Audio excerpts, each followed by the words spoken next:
Quero apenas deixar algo de Deus para o teu coração. Evangelho de Marcos, capítulo 4, do verso 35 até o verso 41, que relata exatamente esse episódio que foi representado aí, uma parte da peça, que diz: naquele dia, sendo já tarde, disse-lhe Jesus: passemos para a outra margem.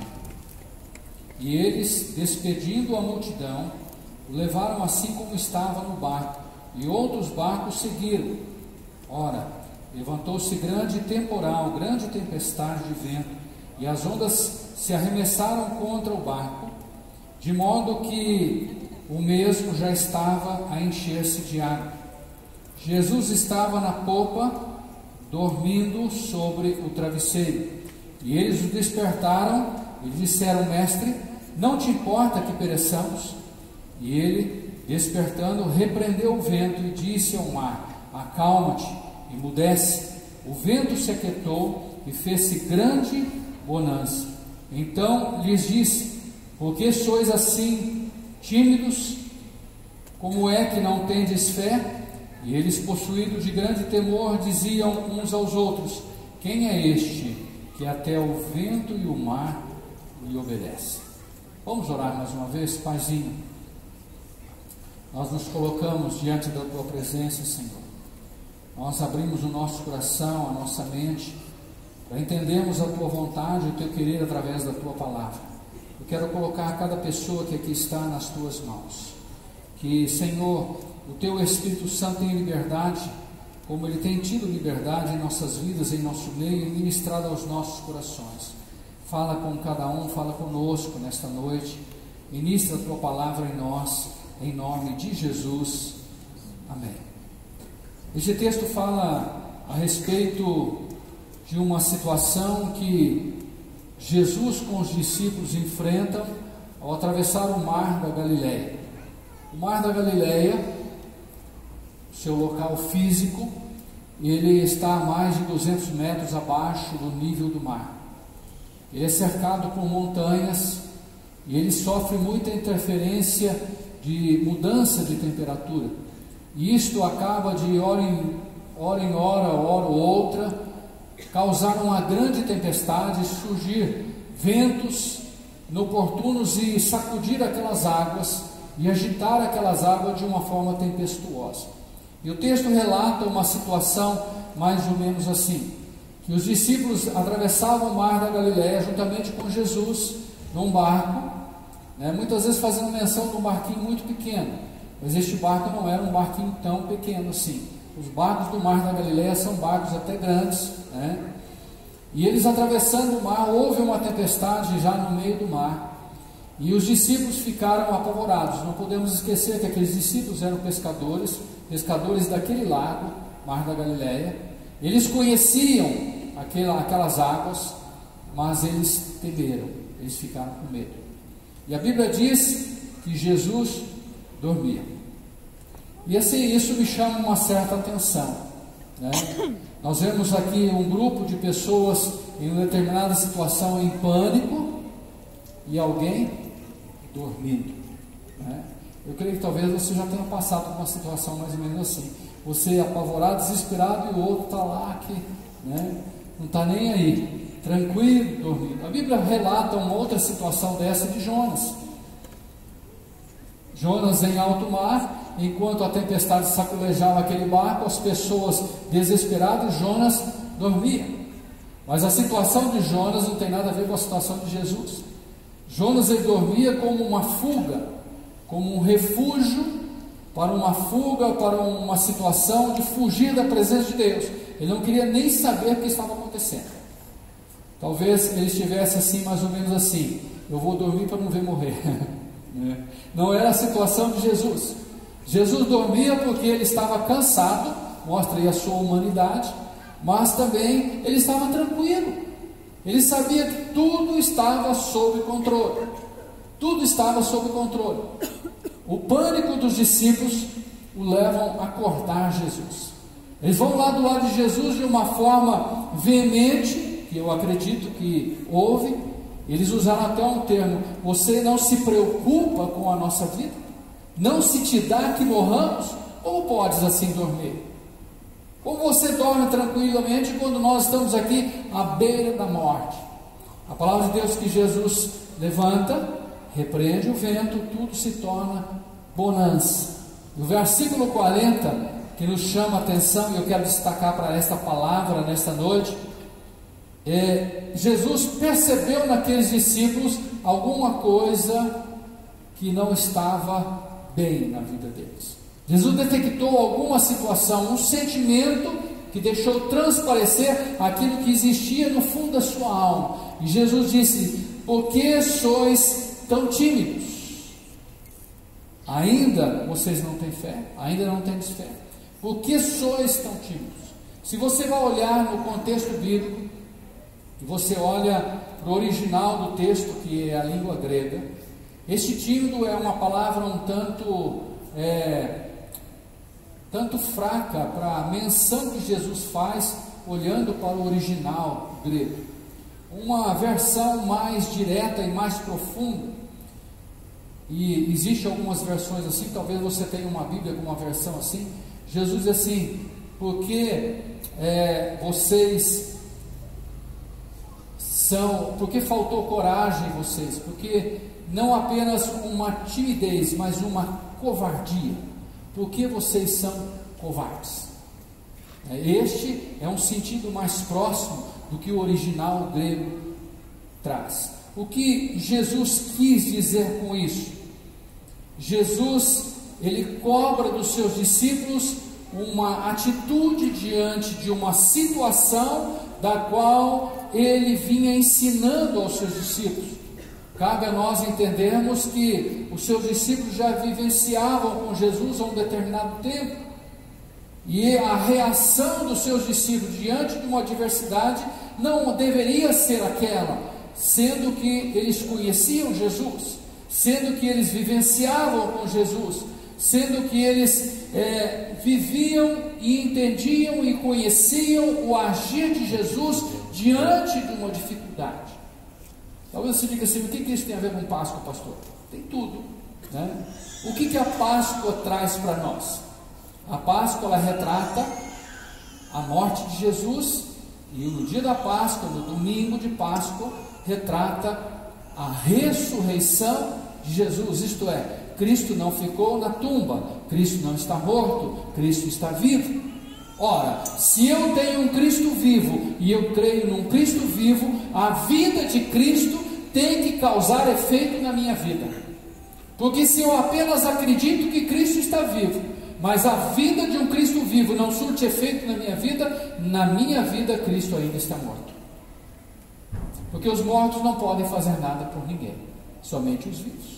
Foi por isso que Jesus ressuscitou, e Paulo diz exatamente assim: se Cristo não houvesse ressuscitado, a nossa fé seria em vão, não teria motivo algum. Tem muita gente que vive acreditando na ressurreição de Jesus, mas não vive um Cristo vivo. O Cristo para ele está morto. Ele crê que Cristo ressuscitou, mas ele não vivencia isso. Na verdade, aqueles discípulos, eles tinham no barco Jesus em vida ali, e eles recorreram em Jesus, mas a vida de Jesus não tinha um efeito efetivo na vida deles. Jesus sempre permitiu situações extremas aos seus discípulos, porque Jesus estava preparando homens para dar seguimento, levar adiante o seu ministério. Jesus estava preparando dali uma igreja para dar continuidade ao seu ministério. E Jesus mesmo disse lá na frente: vocês poderão fazer obras maiores do que eu realizei. Se vocês crerem em mim, se vocês confiarem em mim, vocês poderão realizar obras maiores do que eu realizei. E muitas vezes nós lembramos disso, mencionamos isso, mas na verdade nós não cremos nisso, porque a nossa vida acaba sendo uma vida limitada, assim como aqueles discípulos. Naquele momento Jesus estava no barco, e eles poderiam clamar a Jesus, assim como eles clamaram. Jesus acordou, repreendeu o vento, repreendeu o mar, e tudo fez-se bonança. Mas se Jesus não estivesse no mar, o que seria da continuidade do ministério de Jesus? Se Jesus não estivesse no barco com eles, o que seria da vida deles? Somente a presença física de Jesus não era suficiente, e Jesus foi aos céus. Ele foi elevado às alturas, ele ressuscitou, ele ficou por 40 dias com os seus discípulos, aparecendo algumas vezes para eles, mas ele foi elevado aos céus, e ele foi embora. E agora? Estamos num barco sem Jesus? Estamos num barco falido? Muita gente está num barco furado. Muita gente caminha por um caminho onde traz um rótulo de um cristianismo, mas que não funciona, aonde fala-se de um Cristo vivo, mas vive um Cristo morto, um Cristo sem efeito, um Cristo sem resultado, um Cristo sem manifestação, um Cristo sem glória, um Cristo sem poder, um Cristo sem autoridade. Basta lembrar nós que quando, antes de Jesus ser levado aos céus, ele transferiu uma autoridade aos discípulos, antes mesmo de ser morto. Lá em Lucas capítulo 10, versículo 19, Jesus chama os seus discípulos assim, e ele diz: eis que vos dou poder para pisar serpentes e escorpiões, e toda a hoste do mal, e nada lhe farás dano algum. Jesus transfere essa autoridade aos seus discípulos, Jesus transfere essa autoridade à igreja. A Bíblia diz, e o próprio Jesus diz, que Jesus não deixou, mesmo ele sendo levado ao céu, não deixou o seu povo sozinho, ele não deixou a sua igreja órfã. João 14,16 diz assim: eu rogarei ao Pai, e ele vos dará o Consolador, para que fique convosco para sempre. E a palavra de Deus diz que este Consolador, que é o Espírito Santo que está conosco, que habita em nós, a partir do momento que nós reconhecemos Jesus como nosso Senhor, nosso Salvador, esse Espírito Santo, ele não gera timidez, ele não gera covardia. Efésios capítulo 3, versículo 12 diz assim: no qual temos ousadia. Ousadia é o contrário de timidez. Ousadia é determinação, segurança para avançar, segurança para caminhar. Paulo diz assim: no qual temos ousadia e acesso com confiança pela nossa fé, através da minha fé em Cristo Jesus. A palavra de Deus diz que o Espírito Santo habitando na minha vida, eu tenho ousadia para avançar, para exercitar a minha fé, para colocar em prática a minha fé. Na verdade é isso que Jesus queria que aqueles discípulos fizessem lá no barco. E Jesus questionou: por que vocês são tão tímidos? Por que vocês são tão covardes? Por que vocês não usam daquilo que eu tenho ensinado a vocês? Por que vocês não usam da autoridade que eu tenho dado a vocês? E a palavra de Deus diz que essa ousadia é uma ousadia para viver em santidade na presença de Deus. E o autor, o apóstolo desconhecido, que escreveu Hebreus capítulo 10, versículo 19, diz assim: tendo, pois, irmãos, ousadia para entrar no santuário pelo sangue de Jesus. Santuário, o que é? Santuário é onde está a presença de Deus.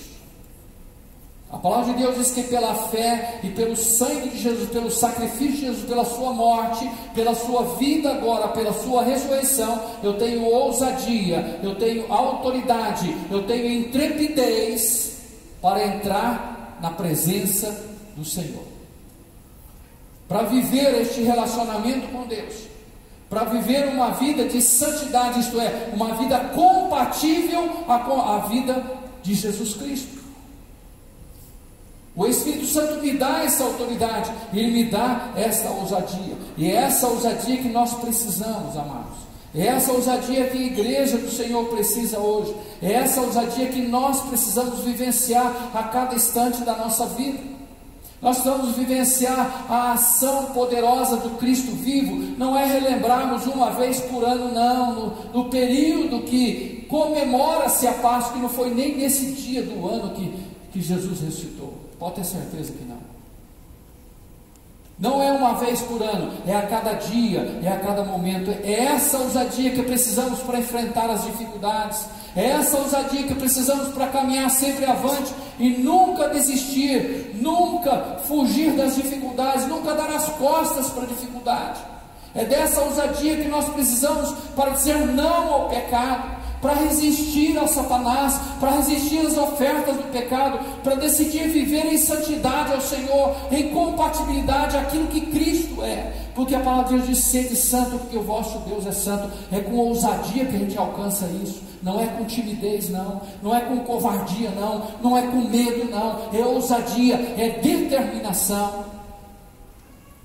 Essa ousadia que a igreja precisa para viver em intimidade com Deus, para realizar sinais e prodígios e maravilhas e milagres. Alguém pergunta: por que não existe mais no meio da igreja? Por que aqueles sinais hoje são poucos? Por que quase que não acontece? Porque a igreja tem sido tímida diante daquilo que Deus é para a sua vida.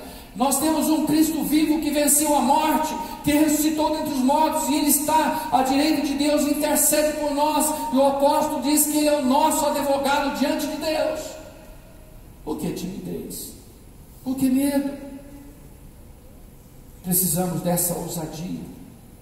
Jesus estava no barco com os discípulos, mas mesmo assim a fé deles foi tragada pela circunstância da tempestade. A timidez faz com que a fé seja tragada. Eu tenho fé, mas o rio é fundo. Eu tenho fé, mas a luta é grande. Eu tenho fé, mas este Brasil não tem jeito. Eu tenho fé, mas Taquari não sei o que tem. Essa ousadia nos leva a uma determinação, a vencermos as dificuldades, a vencermos os problemas, a vencermos o nosso eu, vencermos a nossa vontade para viver aquilo que o Senhor tem para nós. O que Deus tem para nós? Autoridade. O que o Espírito Santo de Deus tem para a tua vida? Autoridade, meu irmão. Autoridade para chegar diante da tempestade temporal e repreender o vento, repreender o mar, e fazer que tudo se acalme. É viver essa autoridade de Deus. Não permitir que a sua fé seja tragada pelas circunstâncias, seja engolida pelos problemas. Quantas pessoas que caminhavam bem em Jesus, hoje caminham longe. Fui frustrado por isso, fui frustrado por fulano, frustrado por Beltrano. A fé foi tragada pela circunstância. Sabe por quê? Porque a fé dessas pessoas estava num Deus morto. Prega-se um Cristo vivo, mas vive um Cristo morto. Nós precisamos entender isso e precisamos viver esta ousadia. Essa ousadia só se alcança quando entendemos e vivenciamos a vida de Cristo a cada momento de nossa vida, e não apenas relembrarmos uma vez por ano. Todos os dias, todos os instantes. Jesus disse: eis que eu estou convosco todos os dias até a consumação dos séculos. Entender que eu passo por lutas, mas o Senhor está comigo. Entender que eu passo por dificuldades, mas o Senhor está comigo. Entender que eu enfrento problemas, mas o Senhor está comigo. Eu enfrento a morte, mas o Senhor está comigo. Eu preciso entender que a presença do Senhor na minha vida é algo real.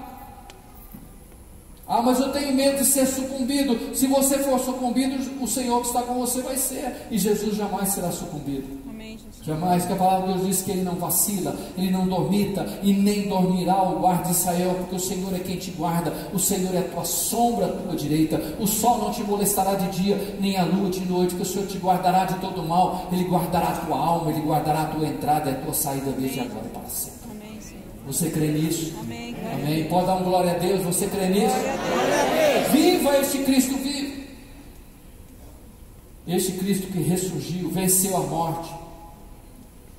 Entender que Ele está com você, Ele está vivo. Nós não podemos deixar que a nossa fé seja tragada pela adversidade. Não é porque as coisas não acontecem como eu gostaria que acontecesse, eu vou desistir. Eu achei que ia ser assim, eu vou abandonar. Se não for do meu jeito, eu não quero. Aonde está a tua fé? Aonde está a tua fé? Muitas vezes a fé é tragada pela circunstância. A timidez apavora as pessoas e a incredulidade faz desistir. Eu não vejo outra refutação a não ser que timidez ser considerada como incredulidade. A timidez é a incredulidade. A timidez é gerada pela incredulidade. Ou cremos ou descremos.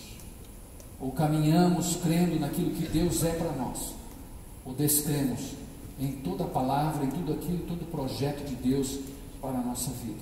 Não basta celebrar o Cristo vivo, é preciso vivenciá-lo a cada instante da nossa vida e tomar a posição de autoridade que Ele nos otorgou.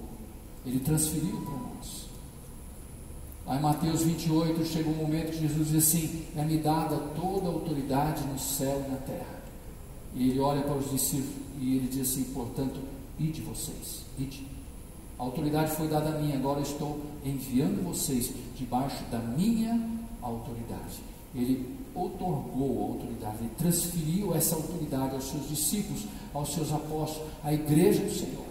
E muitas vezes nós temos nos intimidado porque temos medo de assumir essa posição de autoridade. Achamos melhor clamar ao Senhor, achamos melhor acudir ao Senhor, né?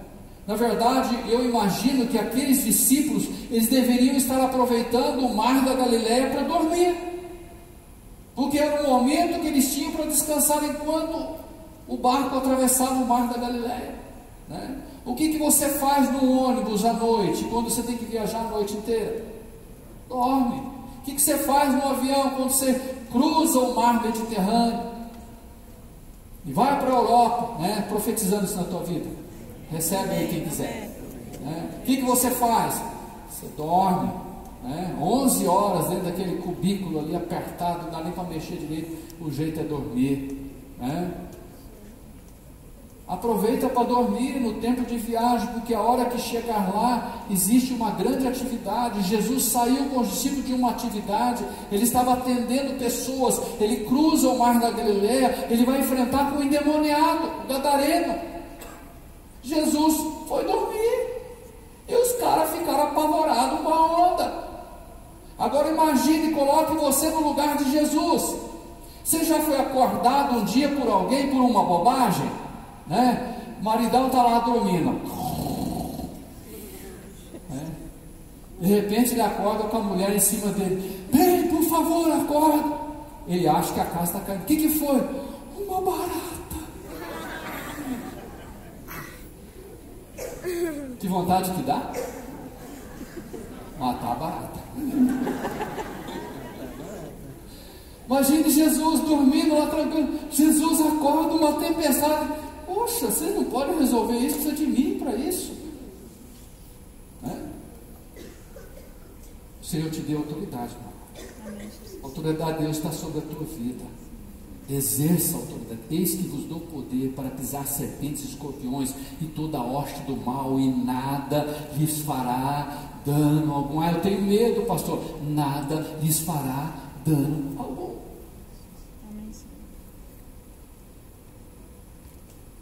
A Páscoa de Jesus é maravilhosa para nós, não é? É ou não é? Amém, glória a Deus. Eu pergunto, e a tua Páscoa, quando foi? Minha Páscoa? Já pensou nisso?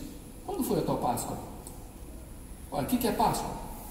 Morreu, ressuscitou. E a tua, quando aconteceu? 2 Coríntios 5,17, Paulo diz: se alguém está em Cristo, nova criatura é, as coisas velhas já passaram, isso tudo se fez novo. Lá no Evangelho de João, capítulo 3, um homem vai ter com Jesus à noite, Jesus fala assim: você precisa nascer de novo. Você precisa morrer o velho homem e nascer um novo homem.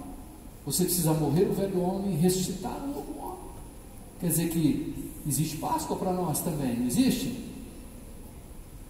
Eu quero dizer uma coisa para você: a Páscoa de Jesus tem efeito para quem vive a sua Páscoa. Amém. Você consegue entender isso? Glória a Deus. Quando foi a tua Páscoa? Se não foi, precisa ser. Precisa ser. Você precisa tomar uma posição diante de Deus. Você precisa reconhecer Jesus Cristo como teu Senhor, teu Salvador, e se posicionar diante de Deus e dizer: Senhor, toma conta da minha vida. Eu não quero mais viver eu, mas eu quero que o Senhor viva em mim. Eu quero ser um servo teu, melhor, eu quero ser teu amigo. Jesus olha para os discípulos e diz: não te chamareis mais servos, porque o servo não sabe o que o seu Senhor faz. Eu vos tenho chamado amigos, porque tudo que recebi do meu Pai, eu estou contando para vocês. Amém, Jesus. Você não fica dando satisfação para servo, mas para o amigo você dá, não é verdade? E Jesus está dando satisfação para nós, satisfação para você, porque Ele quer fazer de você o seu melhor amigo. Amém. Amém? Glória a Deus. A tua fé tem sido tragada pela adversidade? A tua fé tem sido sucumbida pelas dificuldades da vida? Você precisa vencer essa timidez. Você precisa deixar de ser tímido. Jesus olha para os discípulos e Jesus diz exatamente isto para eles: por que sois tão tímidos? A timidez, amados, ela trunca a nossa vida com Deus. A timidez, ela quebra o nosso relacionamento com Deus. A timidez, ela impede de nós vivenciarmos a bênção, a graça, a unção, o poder de Deus na nossa vida. Jesus quer quebrar essa timidez na tua vida. Você quer quebrar isso na tua vida? Amém? Curva sua cabeça, feche seus olhos.